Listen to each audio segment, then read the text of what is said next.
watch a video to learn more. Google account, watch video. They will see their assignments listed by due date. The assignment due soonest appears at the top. When a student clicks into an assignment, the content for that assignment is presented across a series of tabs. In the top right of their screen is a toolbar. These tools include a font adjuster, a paragraph number display tool, a reading strip to help students focus on just one line of text at a time. Oh, that's nice. And a split screen tool that will let students view both questions and content at the same time. Additionally, students can annotate and highlight text. Just using their mouse or finger, they can select a chunk of text, and the annotation tool automatically appears. Just choose a color to highlight, or the note icon if they want to make a note.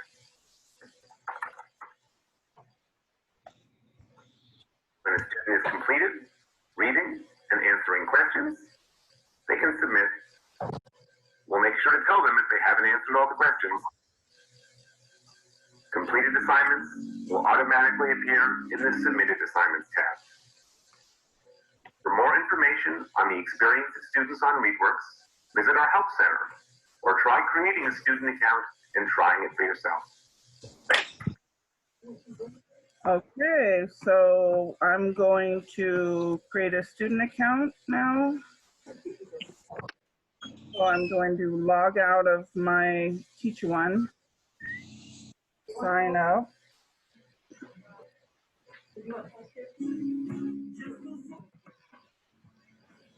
I don't know if this will let me do it. Maybe I need to use my work email because I already have it on my personal email. Yakima.com.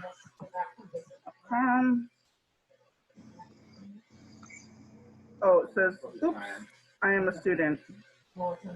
Enter class code. Oh, what was my class code? Okay, my class code is X3LB8K.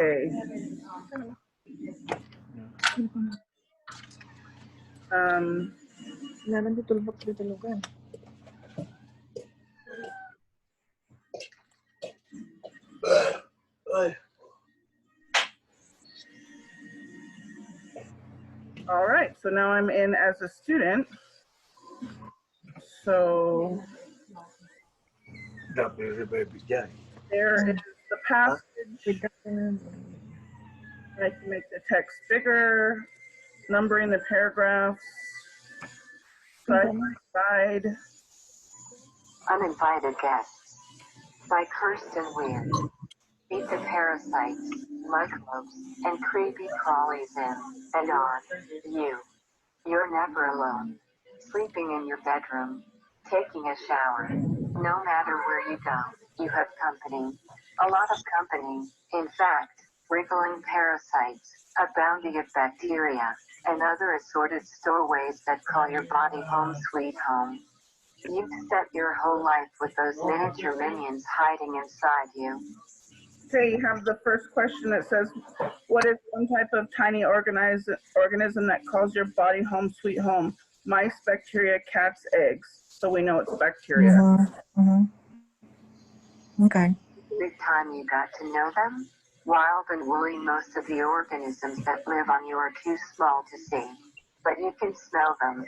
Almost all of the odors your body has are microbial, says Rob Dunn, a biologist at North Carolina State University and author of the book The Wildlife of Our Bodies.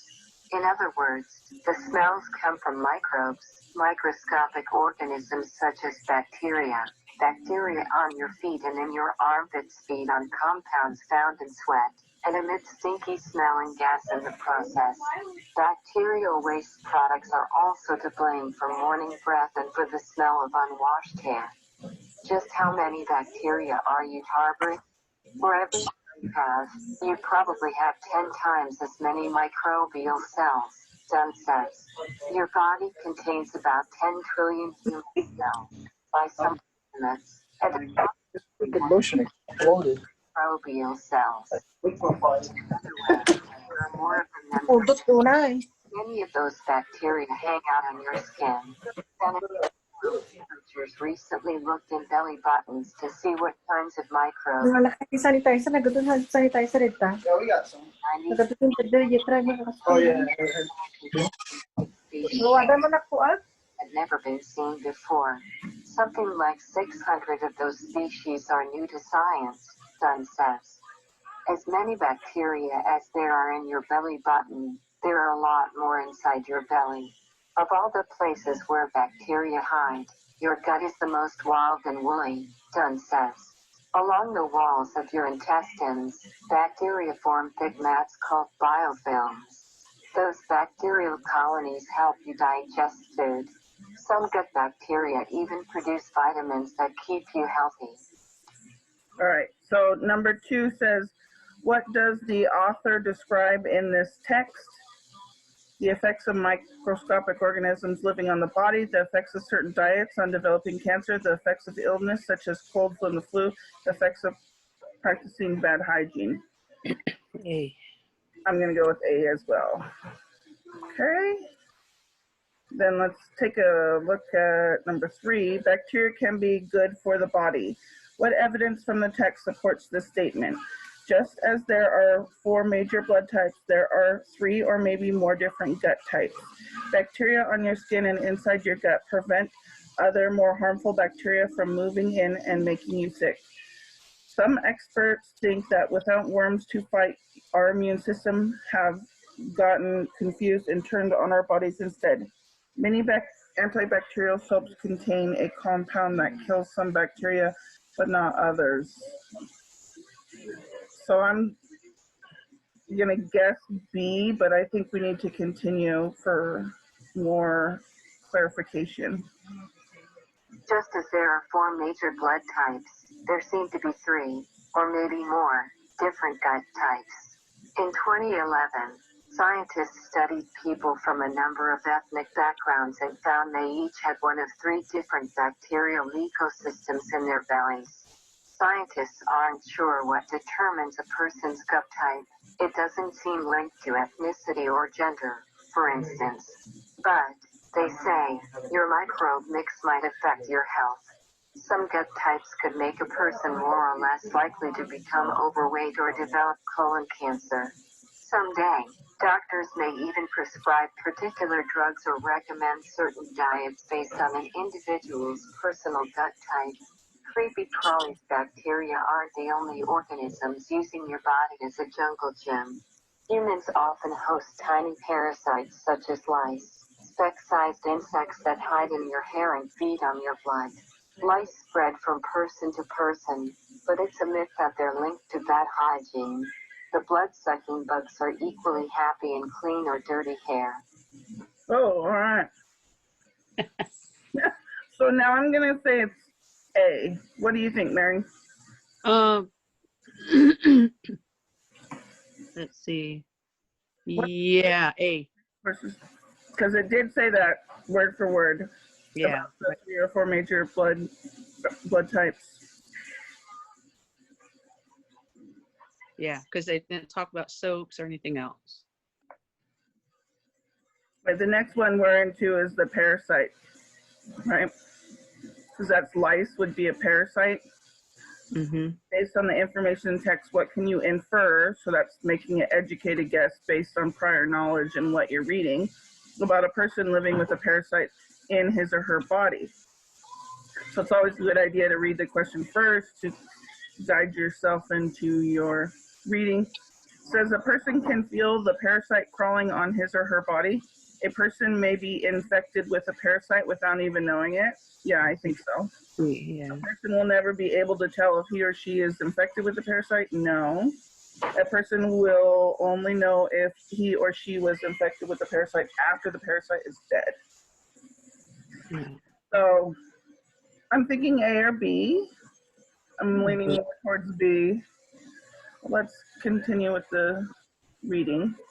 You can spot lice. You'd probably need a magnifying glass, but microscopic Depoe-ike mites are invisible to the naked eye. The majority of people have mites living in their eyelash follicles, says entomologist William Krinsky of the Yale Peabody Museum of Natural History. Those microscopic cousins of spiders live in the eyelashes and eyebrows of up to 80% of people, he says. Plenty of people also host itty-bitty worms. Kids in North America are commonly infected with pinworms, which live in the intestines. If an infected person doesn't wash his or her hands well after going to the bathroom, microscopic worm eggs can wind up on the hands. From there it's easy for the eggs to find their way onto other people's fingers, and from there into their bellies. The worms often cause no symptoms, but some people experience itching or mild stomach pain. Luckily for them, the worms are easily killed with medication. For most of human history, people were home to all kinds of worms. Today, though, worm infections are relatively rare in the developed world. In fact, some researchers argue that our sanitary, worm-free existence could be making us sick. Rates of allergies and autoimmune diseases have skyrocketed in recent years. Autoimmune diseases occur when the immune system attacks the body's own tissues. Some experts think that without worms, and many other organisms, to fight, our immune systems have gotten confused and turned on our bodies instead. That idea is known as the hygiene hypothesis. Whoa. A few desperate people have put the worm theory to the test. They've swallowed hundreds of worm eggs, on purpose, in hopes of curing their autoimmune diseases. Some say their symptoms have disappeared thanks to their squirmy new friends. Wow. But scientists are just beginning to study whether worm infections truly help. Until they've researched the theory, swallowing parasites is probably not the brightest idea. The good. All right, so that was interesting. Yeah. So are we gonna go with B then? A person Yeah. Yeah. infected without even knowing it. What is the main idea of this text? Rates of allergies and autoimmune diseases have skyrocketed. Scientists believe that there are 3 or more different gut types. Our immune systems have gotten confused and turned on our bodies. The human body is home to many tiny organisms. I'd say D, but Yeah, because they're referencing many. yeah. About the lice and then the mites and then the worms. So yeah, I do agree, D. Read these sentences from the text.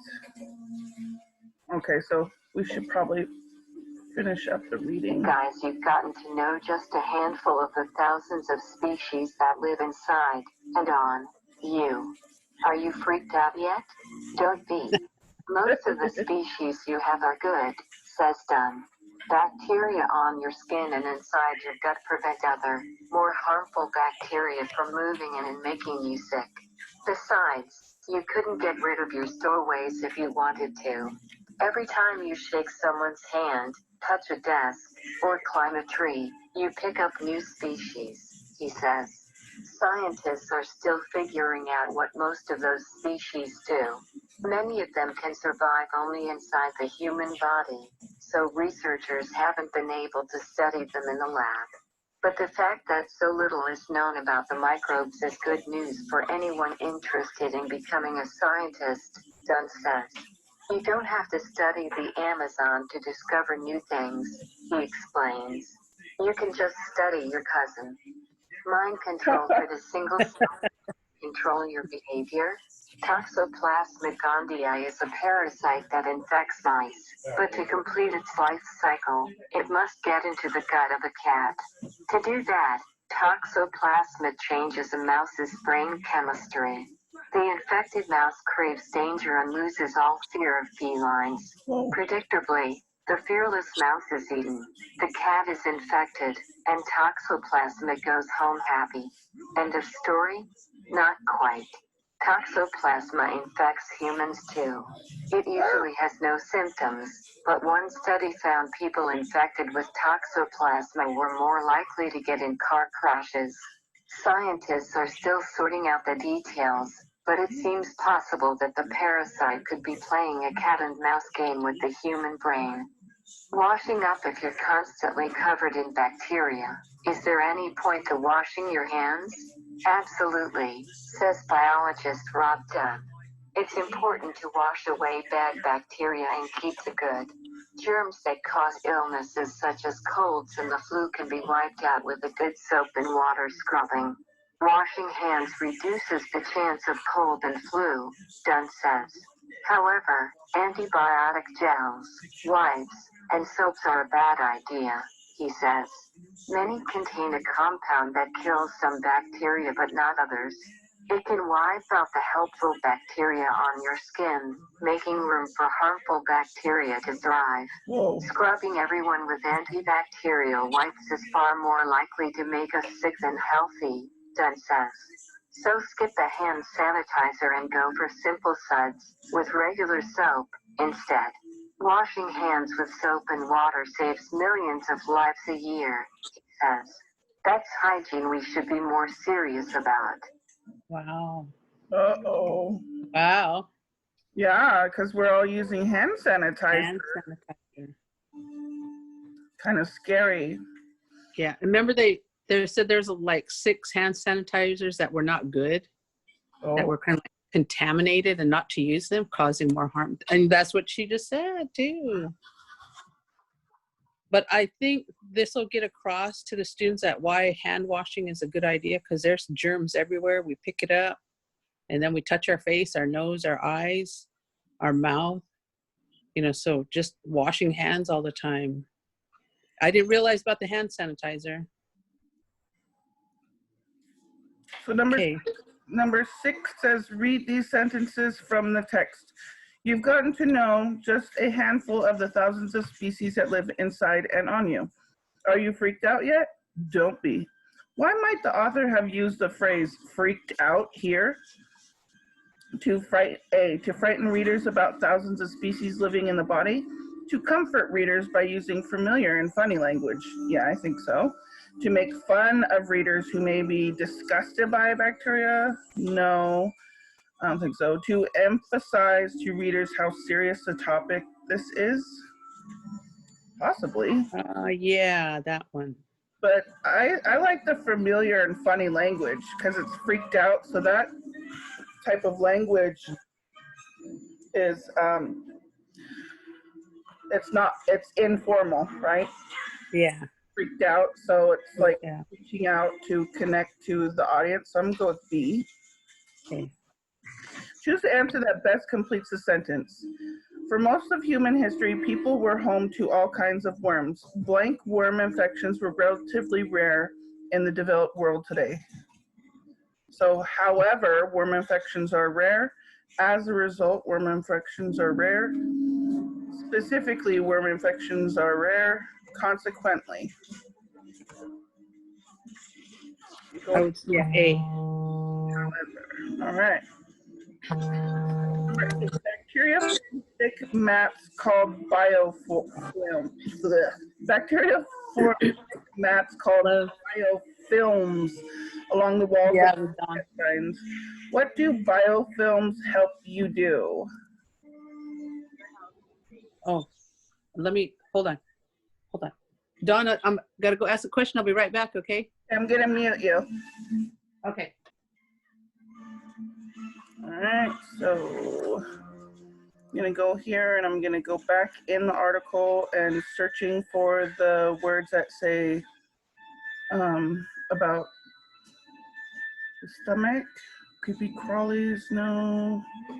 Wild and woolly. I think this was the section. Microscopic organisms.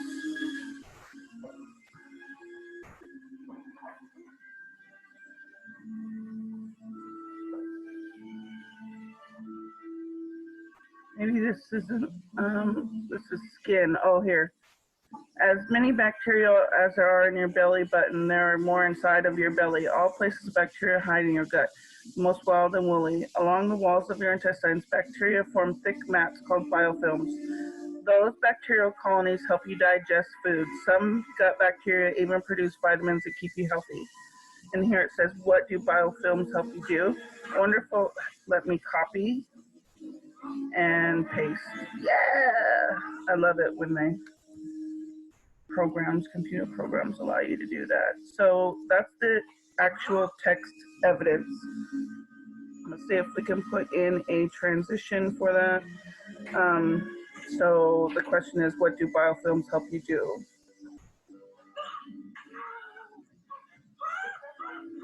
As stated in the article, comma, I'm going to put the name of the article. The name of the article again, Uninvited Guests.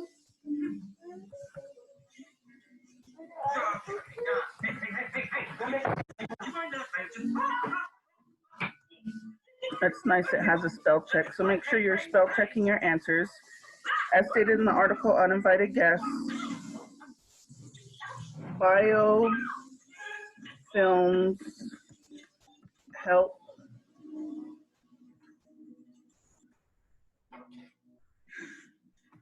those bacteria colonies.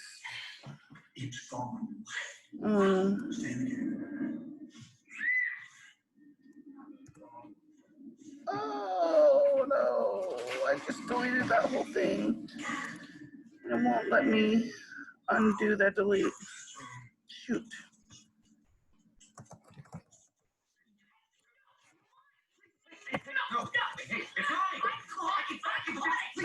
Please, I hate the dark.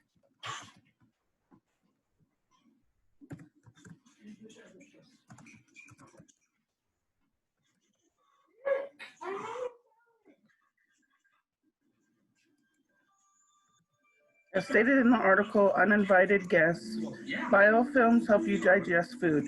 Some gut bacteria even produce vitamins that keep you healthy. All right. What is one example of an effect a parasite has on humans? Support your answer with evidence from the text. It comes from where you come from? A parasite. So we have to go to the creepy crawly section.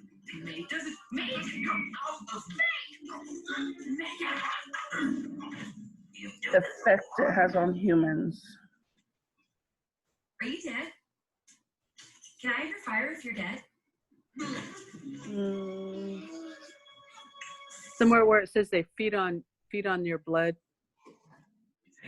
Listen, Chels. I concur. Tiger Girl, we need to leave immediately. Oh. Hide in your hair. I'm Guy. And this is You feed on your blood. Specialist navigator. Also, keeps my pants up. Turn it down. Who are you? Let me clarify. The world is ending. What? I'm calling it the end. You know, I'm filming a live class right now. Turn it down.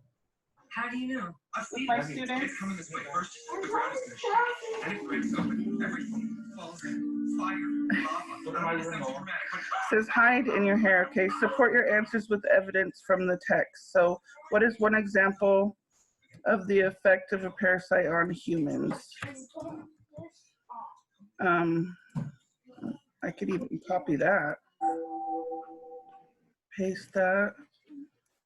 So even less typing. One example of effect a parasite has on humans is that they hide in your hair and feed on your blood. Period. Contrast the effects bacteria have on the body to the effects that parasites have. Support your answer with evidence from the text. So we got the effects of bacteria and the effects parasites.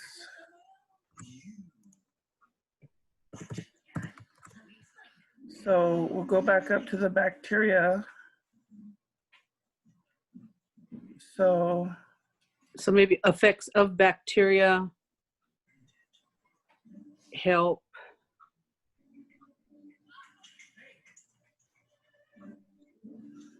digest food. Yeah, help digest food. Your microbe mix might affect your health. Some gut types could make a person more or less likely to become overweight or develop colon cancer. How about that one?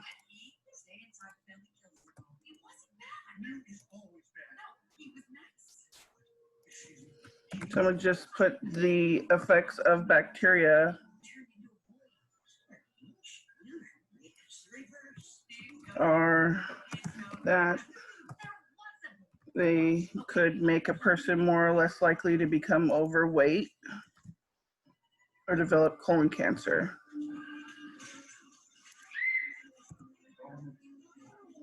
And we have the effects of parasites.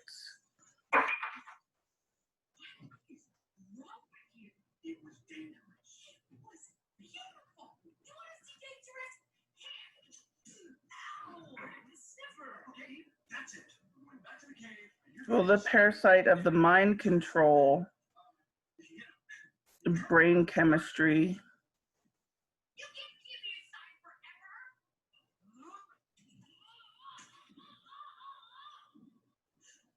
a parasite could be playing cat and mouse with the human brain.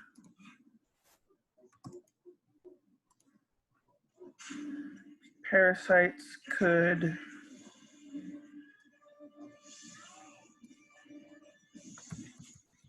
just gonna put the effects that parasite could affect. The effects I should maybe put parasites.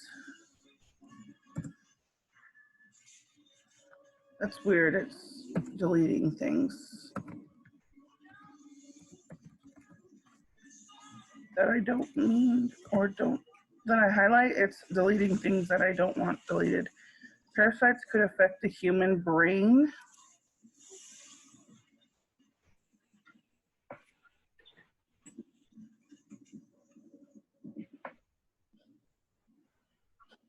Many can only survive inside the human body.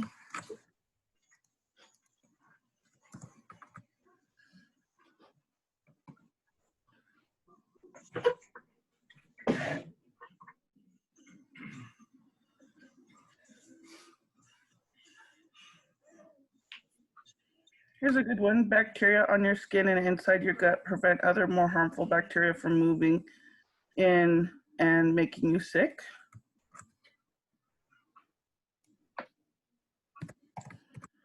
I think that's good enough. Yeah. Okay. All right. So then we've answered all the questions.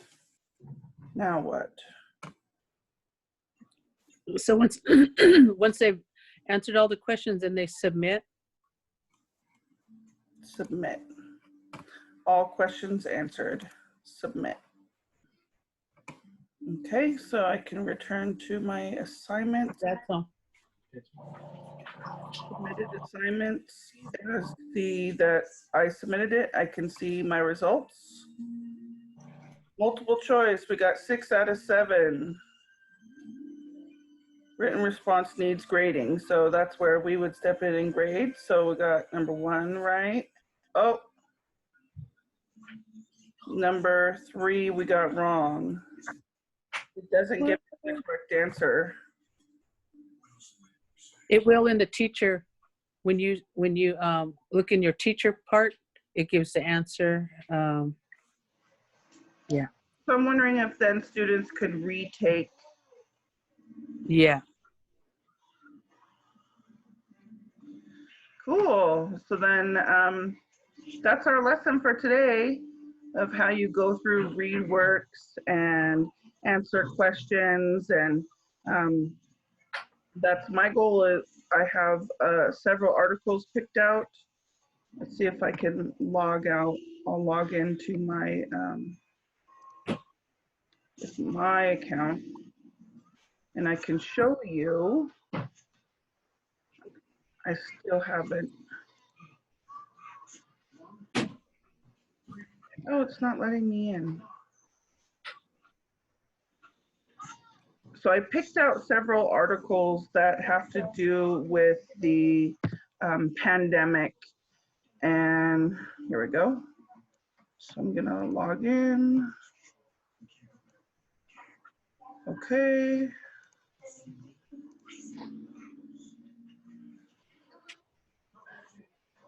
Then I actually clicked them, I put them into my list, and then I can find them. So we got uninvited guests, human microbiome, the role of microbes in human health. So that's the next one. Saving the world from smallpox, the next one. The final push, and that has to do with life science and more of the research-based. And then article a day, America in the early 1900s, and that has to do with the pandemic era. So those are some that I will be assigning during summer school. And any other ones that you'd like to assign, and we'll just give students credit as they're completing ReadWorks assignments, as well as some daily journal entries. How does that sound, Miss Looney? That sounds really good. Okay. I think also I have posted. Are we? Oh, I had a question. Is Evelyn and I listed as a co-teacher in this one? Yeah, you are. So is Evelyn, but she hasn't accepted my invite. Oh, okay. So I'm just, you guys are teachers in the Google Classroom and students.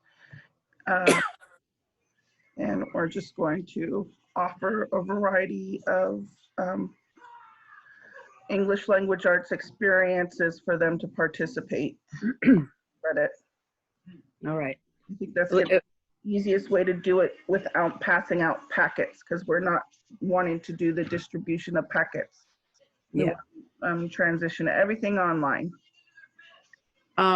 And so when you're going to offer a story, just like you did this one, are you going to go through the same thing, the audio portion of it, or to offer, here's the assigned reading, and then because they can listen to the audio portion. Yeah, I'm going to do live Zooms each time and set up meetings each week to do these and invite the students to join. So that way I can help them, and it will be an online directed lesson. Okay, so you're going to record your lesson and then they could log into it?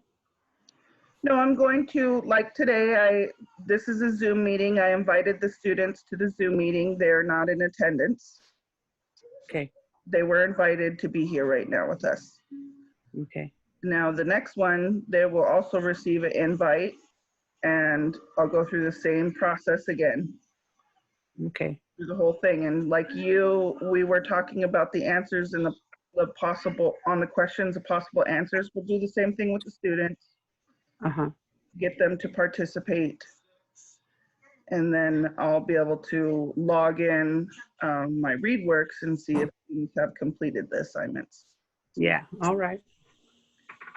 So yeah, if you also please make your own Zoom meetings and pick out your own articles, and you can host some that are kind of geared maybe towards 9th or 10th graders. That's the option. I think my other thing too is you're using Loom right now to record this? No, I'm recording it with Zoom. Oh, you're recording with Zoom? Yeah, because when in the advanced options of Zoom, you can click record meeting, so it's recording now. Oh, advanced options. Okay, I haven't hosted a Zoom meeting, so I don't know all of the buttons or whatever. There's a lot of really helpful I can send you, there's helpful 1 minute, 2 minute videos on how to use Zoom on YouTube. Okay. Okay, I'd appreciate that. Yeah. All right, well, we're gonna sign Alrighty. now, and then I'm gonna post this video on the Google Classroom. Alrighty. Thank you. All right, bye. Bye.